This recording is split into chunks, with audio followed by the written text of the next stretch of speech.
So guys अभी हम देखेंगे हम कोई पाइथन प्रोग्राम को कैसे लिखते हैं। जैसे इसके लिए हमारे सिस्टम में पहले तो पाइथन इंस्टॉल्ड होना चाहिए। अगर आपके सिस्टम पे पाइथन इंस्टॉल्ड है तो आप किसी आईडी का यूज़ कर सकते हैं जिसको हम बोलते हैं इंटीग्रेटेड डेवलपमेंट इन्वायरमेंट। जिसके चलते आपको एक यूज़र इंटरफेस मिलेगा जहाँ पे आप कंपाइल रन कर सकते हो, आपके प्रोग्राम को सेव कर सकते हो, किसी प्रोजेक्ट में डिवाइड कर सकते हो। सो मैंने चूज़ किया है पाई जो हमारा जेट ब्रेन्स का प्रोडक्ट है, जिसमें आप फ्रीली जो भी प्रोग्राम्स है आप लिख सकते हो। सो जहाँ पे जिनको आप पता नहीं है, आप नया प्रोजेक्ट क्रिएट करके उसके अंदर एक न्यू पाइथन फाइल क्रिएट कर लोगे। और जैसे मैं अभी गया new project, it will ask for a name of some project XYZ, then it will get created like this। और यहाँ पे हम इस तरीके से पाइथन फाइल लिख क्रिएट करेंगे जिसका नाम वो यहाँ पे पूछेगा। जो भी नाम डालोगे उस नाम का फाइल यहाँ पे बनेगा। So it's a very basic generic thing. अब आगे बढ़ते हैं। अभी कोई भी प्रोग्रामिंग लैंग्वेज में हमें अगर कुछ लिखना है तो ideally it's a language similar to English. जैसे मुझे कुछ किसी से कुछ एक्सक्यूज चाहिए तो मैं बोलूँगा excuse me, right. So it's as simple as that. अगर मुझे कुछ चाहिए so it's like a question, like can you pass that glass, right. It's a question. So ये क्वेश्चन क्यों है? ये क्वेश्चन यू इसलिए है कि आपको उसको कम्युनिकेट करना है।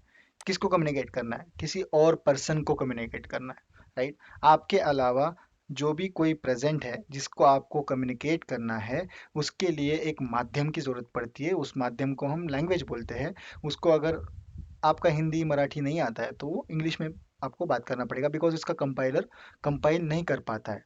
उसका इंटरप्रेटर उस प्रोग्राम को, उसके बाइट कोड को रीड नहीं कर पाता है। अब जो लोग कंप्यूटर साइंस से नहीं है उनको ये बता दूं कि बैकएंड में, सिस्टम में जब मैं बोलता हूँ कि पाइथन इंस्टॉल्ड है, तो पाइथन अपने जो भी बाइनरीज होते हैं वो एग्जीक्यूट करती है।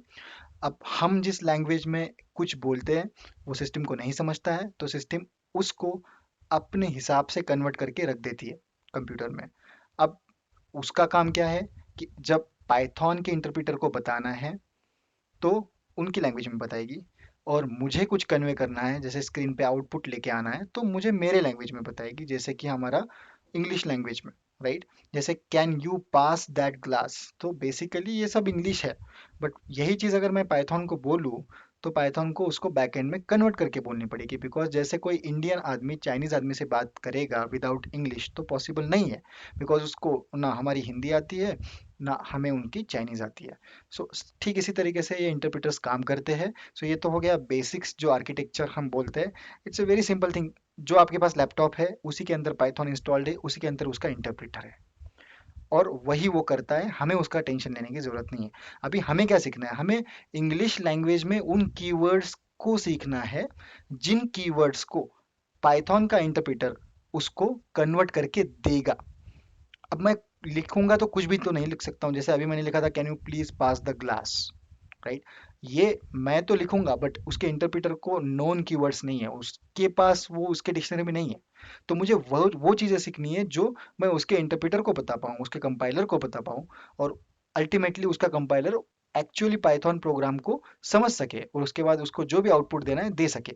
Ultimate goal of programming is system को हमें कन्वे करना है। We want to convey something to get our job done, right. Ultimate goal तो यही है, हमें कुछ तो काम करवा के लेना है। हमें कोई सॉफ्टवेयर बनाना है जो हम उनको इनपुट दें, हमें आउटपुट में कुछ मिलेगा। इसके लिए हमें ये लैंग्वेज सीखनी है ताकि हम कंप्यूटर को बता सके कि भाई मुझे क्या चाहिए, राइट। अब पाइथन पे आते हैं। जैसे कोई भी पाइथन फाइल जो होती है ये डॉट पाई करके बनती है। ओके। सो हमेशा आप देखोगे जावा के केस में डॉट जावा करके बनती है, तो इसका एक्सटेंशन है। इसी के चलते उसके जो बाइनरी कन्वर्जन्स होते हैं पाइथन के इंटरप्रेटर के, वो कर सकता है। सो ये सब हो गया बैकएंड और आर्किटेक्चरल थिंग। बाकी सब की तरह, बाकी सब लैंग्वेज की तरह इसके भी अपने प्रोज एंड कॉन्स है। बाकी सब की तरह इसकी अपनी अपनी कीवर्ड्स की डिक्शनरी है। इसकी तरह अपने अपने डेफिनेशंस है। खुद के प्री डिफाइंड फंक्शंस है। सो ये सारे हम धीरे धीरे देखेंगे। सो शुरुआत में हम क्या करते हैं, लाइक हमेशा हम देखते हैं कि एक परंपरा बन गई है कि भाई कोई भी लैंग्वेज सीखनी है तो हेलो वर्ल्ड से सीखते हैं। तो अगर यही चीज़ जावा में करनी है तो 10 लाइन लिखने पड़ेंगे। अब यहाँ पे आपको एक लाइन में काम हो जाता है। जैसे कि मुझे क्या करना है, मुझे कुछ तो स्क्रीन पे प्रिंट करना है, तो मैं लिखूंगा print. It is as simple as that. Okay, अब उसमें लिखूंगा हमेशा की तरह पहला वर्ल्ड, हेलो वर्ल्ड, राइट। अब समझ लो ये एक ही लाइन का प्रोग्राम है, कुछ भी नहीं है, स्क्रीन पे जो दिख रहा है यही है, बस खत्म। सो इसको अगर मुझे फर्स्ट टाइम रन करना है तो I will say run practice 1। अब ये रन होना चालू किया, खत्म भी हो गया, और यहाँ पे ये आउटपुट आ गया हेलो वर्ल्ड।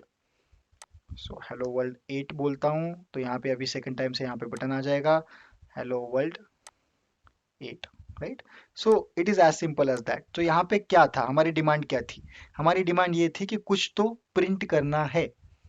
तो क्या प्रिंट करना है वो उसके ब्रैकेट में दे दिया कि भाई ये ले ले और इसको जाके प्रिंट कर दे।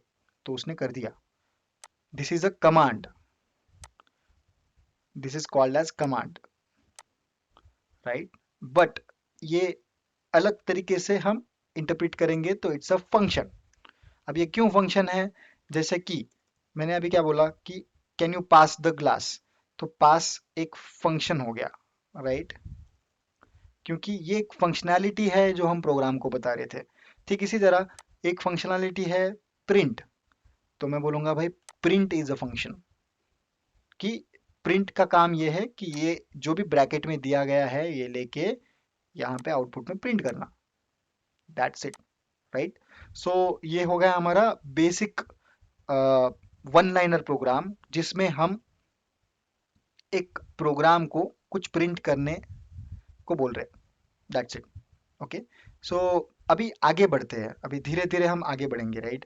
अभी क्या होता है ना इसमें एक स्पीड होती है, जो स्पीड अभी स्लो इसलिए है क्योंकि हमें सब तरीके के लोगों को ये चीज़ पहुंचानी है कि एक प्रोग्राम को कैसे लिखा जाता है। सो ये जो पहला हमारा ट्यूटोरियल है, लेक्चर है, ये इस स्पीड से रहेगा कि कोई नॉन कंप्यूटर साइंस का बंदा अगर कोई प्रोग्रामिंग लैंग्वेज सीखने आया है, सो उसको हमें ऊपर ऊपर से डेफिनेशंस नहीं बताने हैं, उसको हमें कोर नॉलेज देना है कि भाई हो क्या रहा है एग्जैक्टली, फंडामेंटल्स क्या होते हैं। तो फंडामेंटल्स में अभी लास्टली एक बार बोल देता हूँ, कीवर्ड्स होते हैं और फंक्शंस होते हैं या फंक्शनैलिटीज होते हैं। सो ये दो के अलावा और कुछ नहीं होता है भाई। सो यही हम सीखेंगे कि कैसे फंक्शनैलिटी कन्वे किया जाए कीवर्ड्स का सहारा करके। जैसे प्रिंट एक कीवर्ड है बट अभी ये फंक्शन के रूप में हमने यूज किया, दैट्स इट। सो ये तो हो गया सिंपल चीज़। अब दूसरी चीज़ एक होती है कि इसमें जो ड्राइवर प्रोग्राम होता है, जैसे कि जावा जावा में हमारे पास होता है पब्लिक स्टैटिक वॉइड, जो जो लोग को जावा पता है, अदरवाइज जिनको नहीं भी पता है तो कोई प्रॉब्लम नहीं है। अगर जावा पता है तो आपको पता होगा कि मेन मेथड होती है किसी एक जावा के प्रोग्राम में।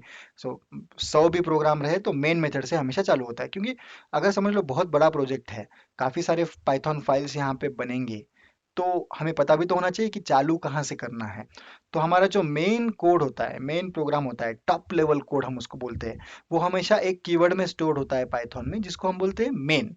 अभी जैसे कि यहाँ पे एक ही पाइथन फाइल है तो हमें कुछ प्रॉब्लम नहीं है, हमें पता है कि यही मेन कोड है।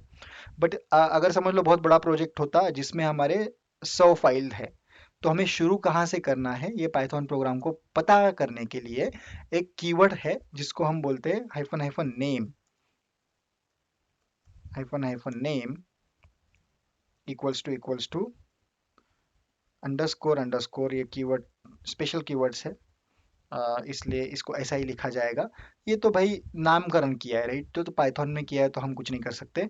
अगर डबल अंडरस्कोर पहले डबल अंडरस्कोर बाद में, ये एक स्पेशल कीवर्ड्स होते हैं। ये मेन का मतलब if this is the top level code. अब ये कौन बताएगा कि ये टॉप लेवल कोड है?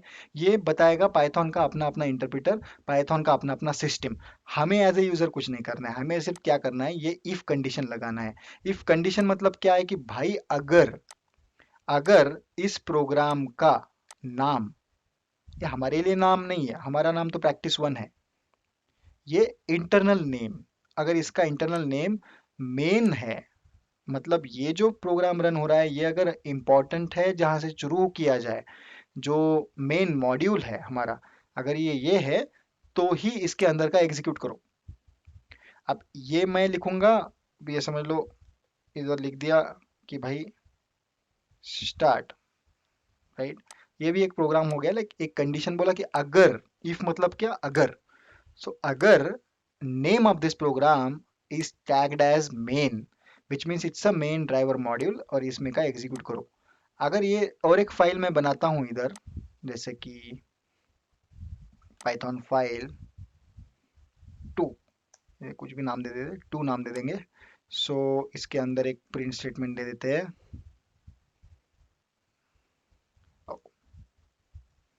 इसके अंदर कुछ भी दे देते हैं, हे भगवान।